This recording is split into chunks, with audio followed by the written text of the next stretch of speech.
Boa noite a todos. É com muita alegria que estamos aqui para mais uma noite de reflexões sobre as questões que envolvem as dependências à luz da doutrina espírita. Informamos que esse é o nosso 7º e último estudo desse ciclo de 7 estudos, mas que todos eles estarão disponíveis nos canais do SEMA, do YouTube, no dia e na hora que quiserem acessar. O SEMA ainda disponibiliza os estudos do Autocura e as palestras e cursos online para o acesso também através desse canal.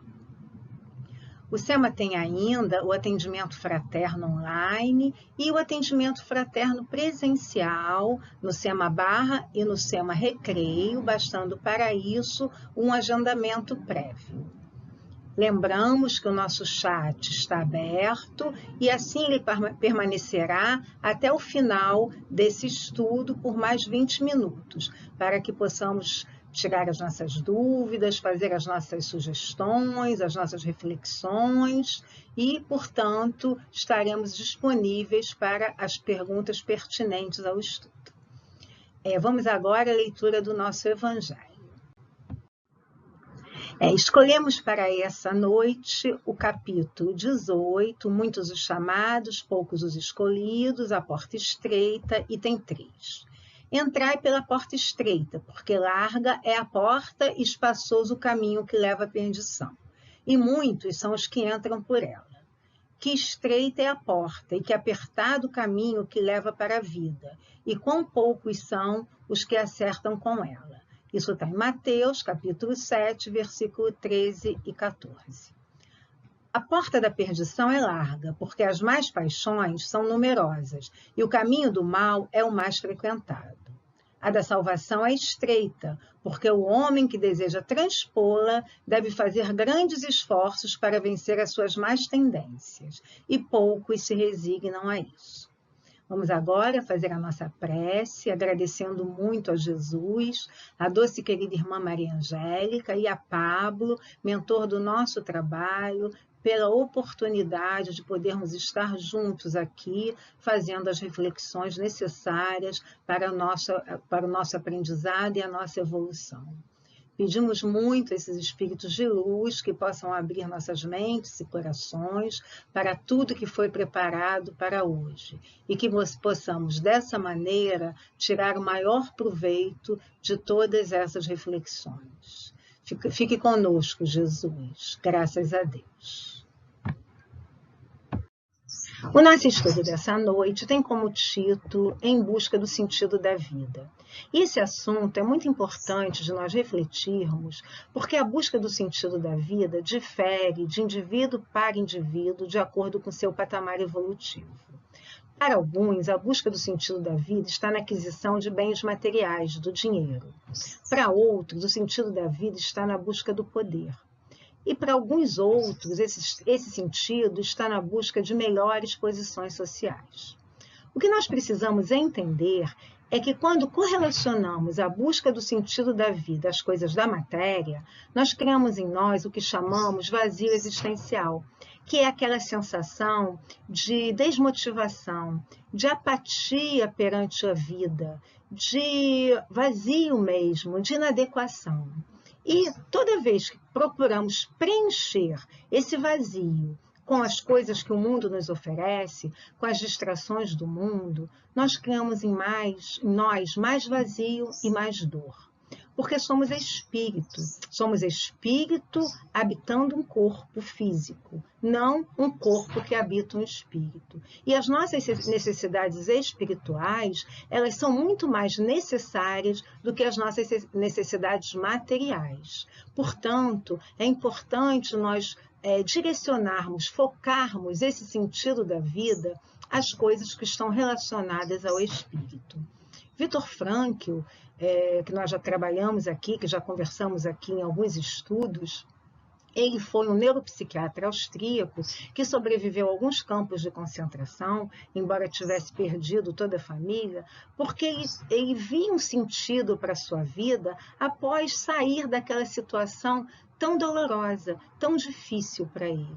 Ele depositava muita esperança em realizar alguma coisa após sair daquela situação.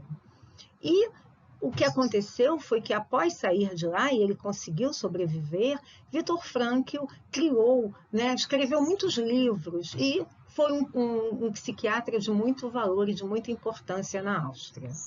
Um outro exemplo muito interessante é do padre Fábio de Mello. O padre Fábio de Mello, ele também passou por situações muito dolorosas quando ele estava em meio à síndrome do pânico. E ele pensou até em cometer suicídio, porque ele já não via sentido algum para a sua vida. Mas, em algum momento, ele observou, ele tinha nessa época 3 cachorrinhos, ele observou os cãezinhos e disse para si mesmo: se eu realmente sucumbir, o que vai ser desses animaizinhos que dependem tanto de mim para sobreviverem? E depositou toda a sua esperança de vida nesses animaizinhos. E isso fez com que ele saísse também dessa situação de tanta dor. Então, para que a gente possa encontrar o verdadeiro sentido da vida, nós precisamos focar, né? Nós precisamos dar mais atenção às nossas necessidades espirituais.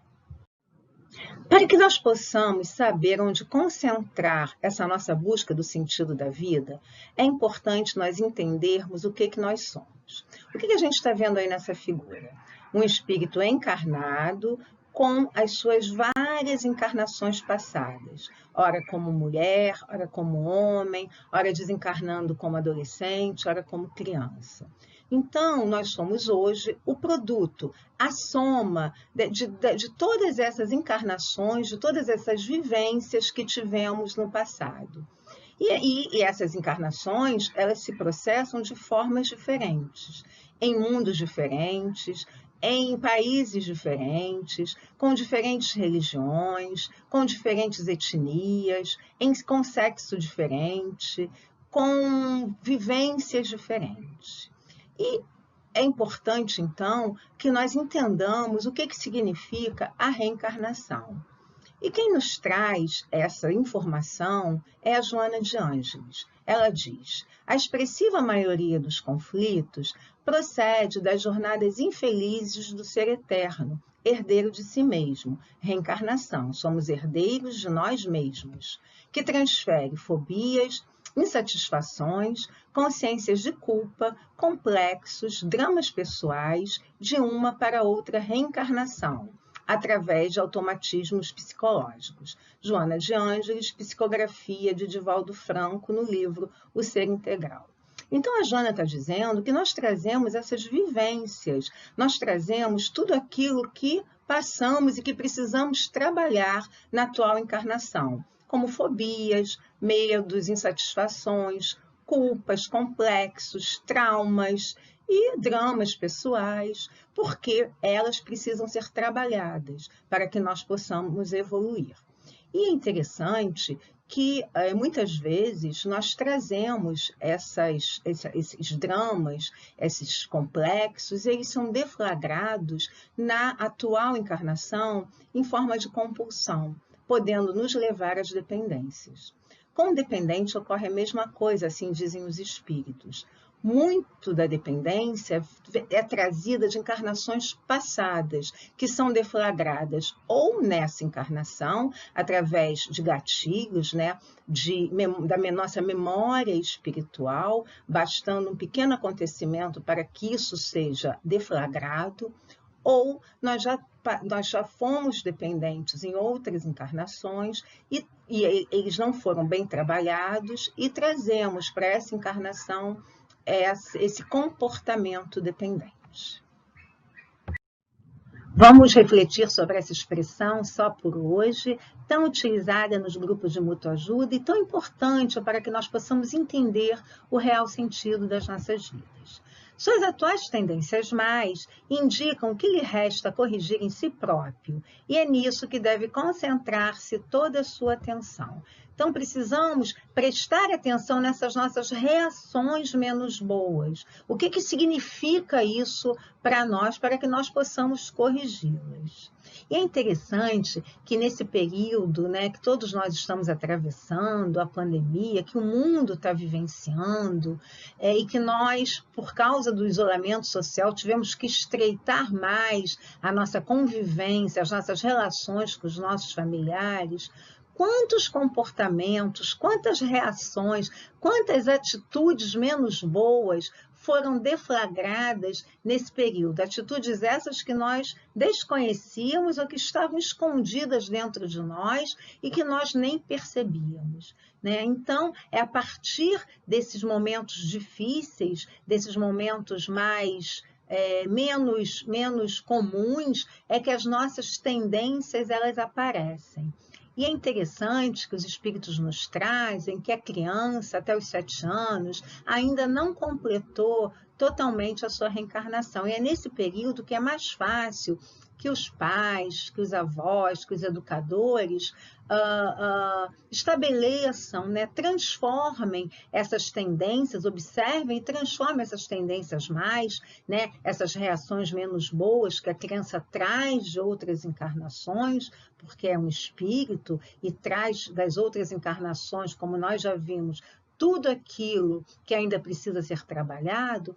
Então, é interessante que seja observado isso para que seja corrigido e essas reações transformadas em sentimentos, em atitudes saudáveis para essa criança. A raiva é um exemplo, né? A raiva tão estudada na semana passada. O que é a raiva? A raiva é eclosão, é explosão, né, daquelas emoções de frustração, de expectativas não atendidas, de tristezas, de mágoas, e que no momento assim de mais fragilidade elas explodem, né, nos levando a essa reação tão nociva. Porquanto daquilo de que se haja corrigido completamente, nenhum traço mais conservará. Isso está no Evangelho segundo o Espiritismo, capítulo 5, item 11. Então, é a liberdade total. Uma vez que nós conseguimos corrigir essa má tendência, nós nos libertamos dela e ela não mais vai fazer parte da nossa característica, do nosso caráter. Sombra inimiga. A sombra aqui representada por aquele lado que a gente não quer ver, aquele lado que a gente nega em nós mesmos, aquele lado que a gente esconde até de nós, né? Aquele lado que nos incomoda, que são as nossas más tendências, são as nossas paixões desequilibradas, são as nossas imperfeições, as nossas dificuldades, né? A maneira como lidamos com tudo aquilo, com as nossas percepções do mundo. Todos aqueles que são portadores de sombra, e todos o são, em vez de a compreenderem na condição de processo de crescimento, experimentam uma certa forma de vergonha, de constrangimento e procuram disfarçá-la. Joana de Ângeles, Psicologia da Gratidão. O que a Joana está querendo mostrar aqui para a gente? Que ao invés de a gente compreender, né, esse nosso lado sombrio, né, de acordo com o patamar evolutivo que nós estamos atravessando, nós não fazemos isso. Nós queremos negar. Nós, ao invés de reconhecer para que a gente possa crescer, a gente quer negar, né? Então, ao invés de aproveitar esses momentos tão difíceis para a gente se descobrir e mudar, olha aí esse momento de pandemia, né? A grande lição que a gente vai levar disso tudo, onde aparecem mais as nossas tendências negativas. A gente não quer, a gente nega, a gente disfarça e muitas vezes a gente culpa o mundo. E a gente tem a escolha, né? Nós temos o livre-arbítrio, nós podemos fazer o bem se nós compreendermos o patamar evolutivo que a gente se encontra. Mas isso a gente precisa fazer com amor, com perdão, auto-amor, auto-perdão, né? E autoconhecimento. Mas, ao invés disso, a gente não quer. A gente quer ficar naquela zona de conforto, negando todo esse nosso lado sombra, em que são importantíssimos, né? Nós temos a consciência deles para que a gente possa evoluir e a gente tenta disfarçar. Ter um lado sombrio não é possuir uma falha, mas ser completo. Debbie Ford, autora de livros de autoajuda. O que a Debbie Ford está trazendo aqui para nós? Que esse nosso lado sombrio não é um erro, não é uma falha, ele faz parte de nós, da nossa completude. Portanto, esse lado sombrio, ele não pode ser negado, ele não pode ser disfarçado e ele não pode ser anulado. Ele precisa ser transformado. E nós só conseguimos transformar esse nosso lado sombrio quando nós desenvolvemos o sentimento de humildade. Porque é através do sentimento de humildade que nós olhamos esse nosso lado sombra com amor, desenvolvendo o sentimento de perdão, de aceitação, né? Que só são conseguidos quando nós temos a humildade.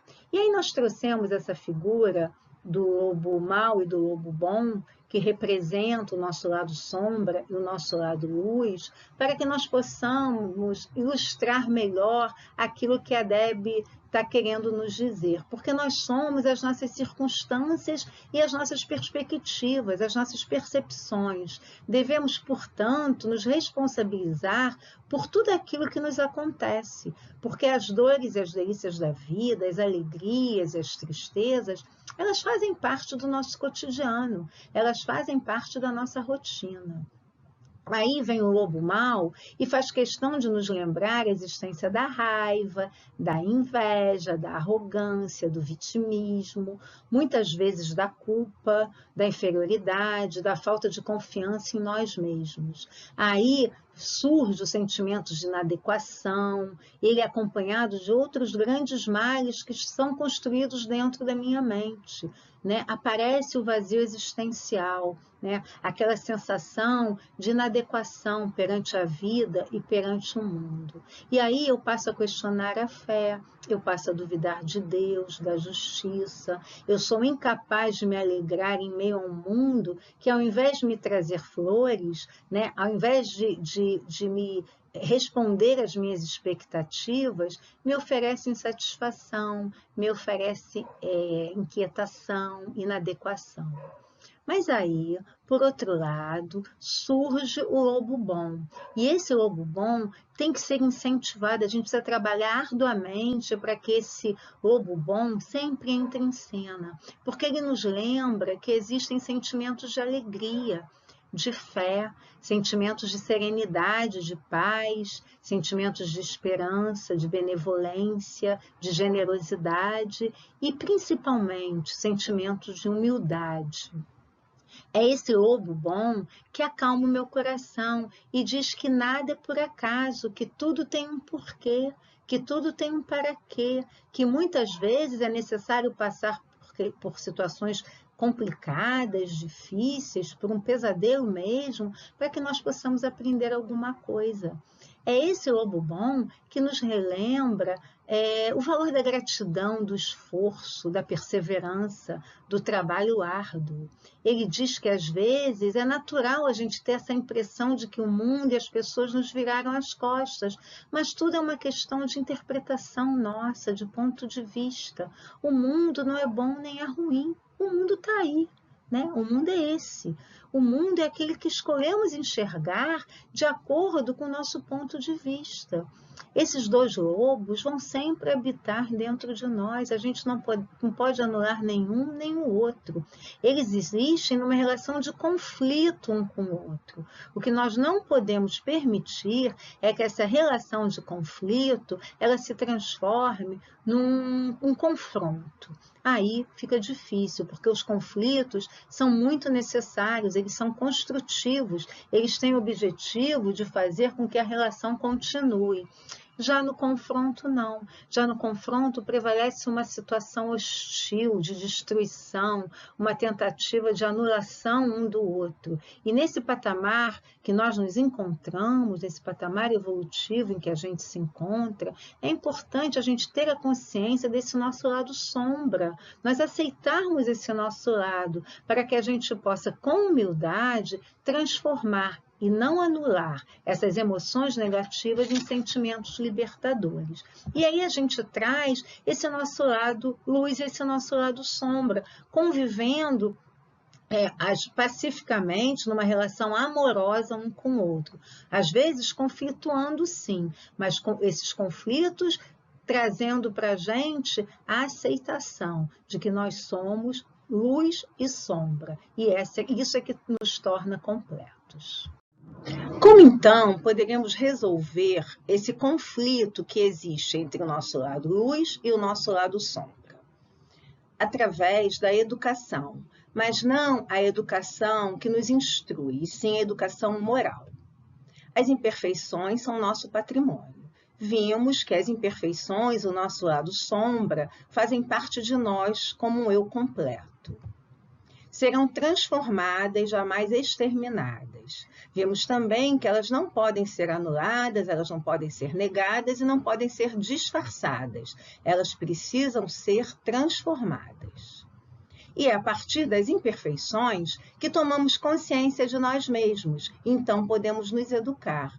É isso, né? Através desses equívocos, dessas fragilidades, dessas imperfeições, é que nós tomamos consciência de quem realmente nós somos, nem mais nem menos. E aí nós poderemos nos educar, porque quando tomamos consciência disso, através da humildade, precisamos desenvolver o auto-amor, o auto-perdão, para que entendamos esse nosso lado sombra e, dessa forma, estabelecermos a mudança.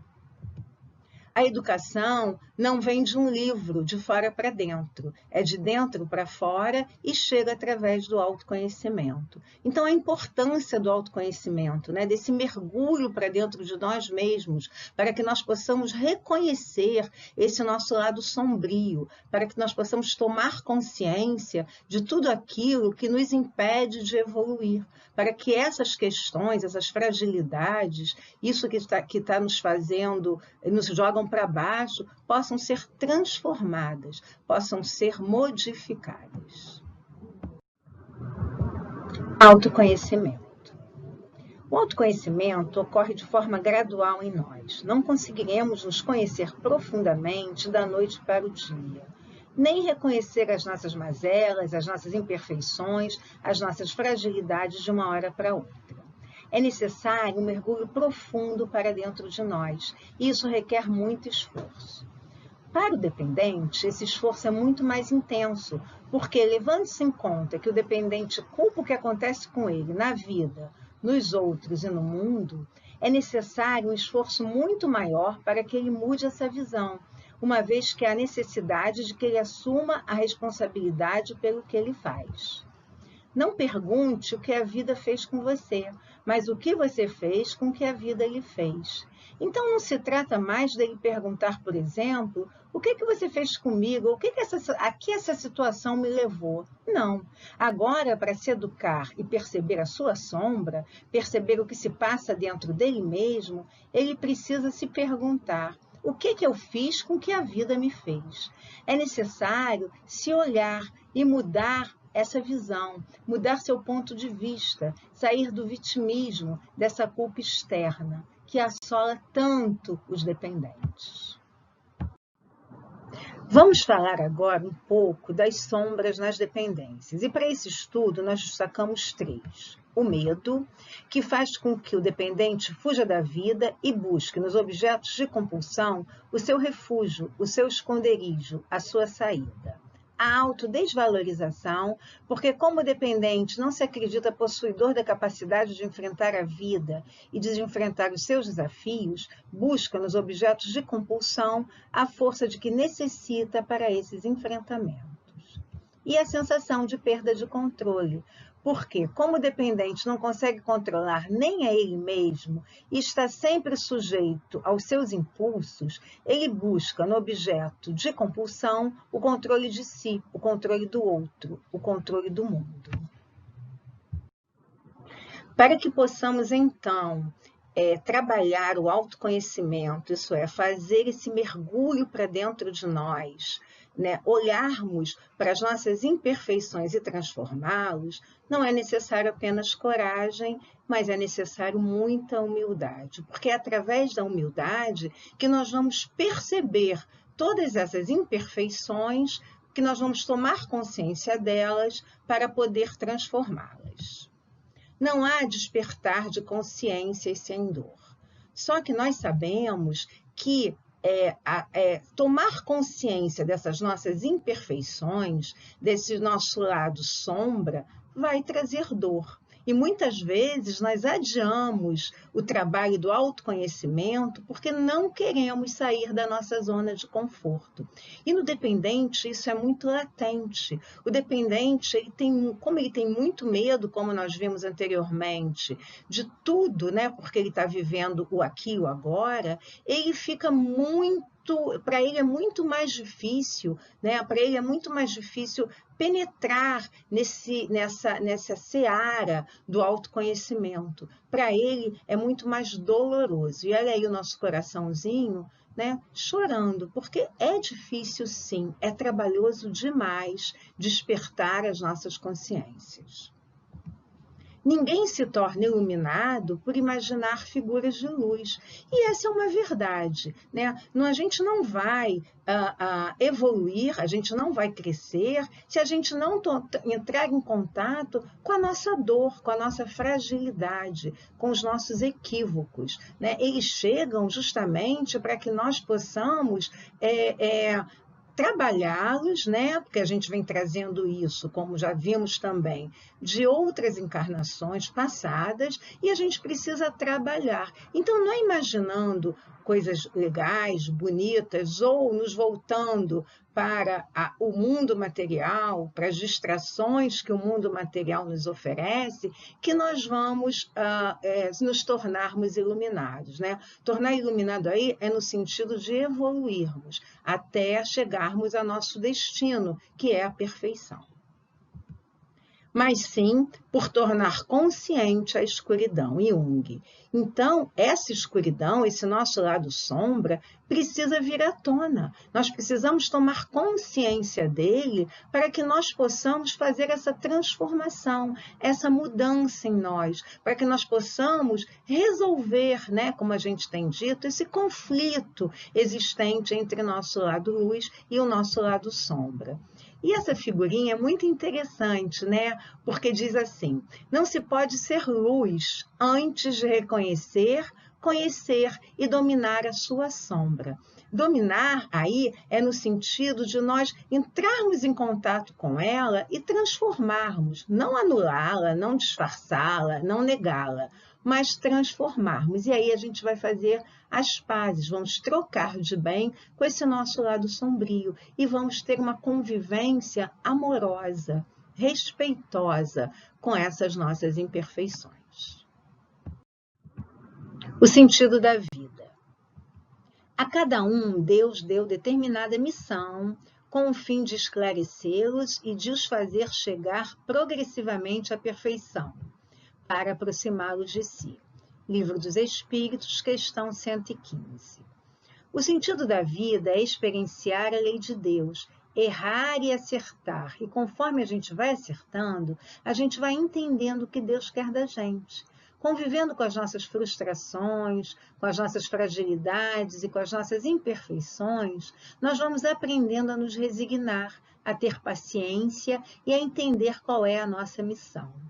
Então, o sentido da vida, ele tem muito a ver com esse esclarecimento, né? Com o aprendizado que nós vamos adquirindo com as vivências, com a nossa vida, com aquilo que nós queremos transformar, para que nós possamos, com esse aprendizado, chegarmos progressivamente à perfeição e nos aproximarmos de Deus. E aí nós vamos fazer a perguntinha para reflexão. Qual a sua missão? Quando nós encontramos o sentido para as nossas vidas, é sinal de que nós estamos entrando em recuperação.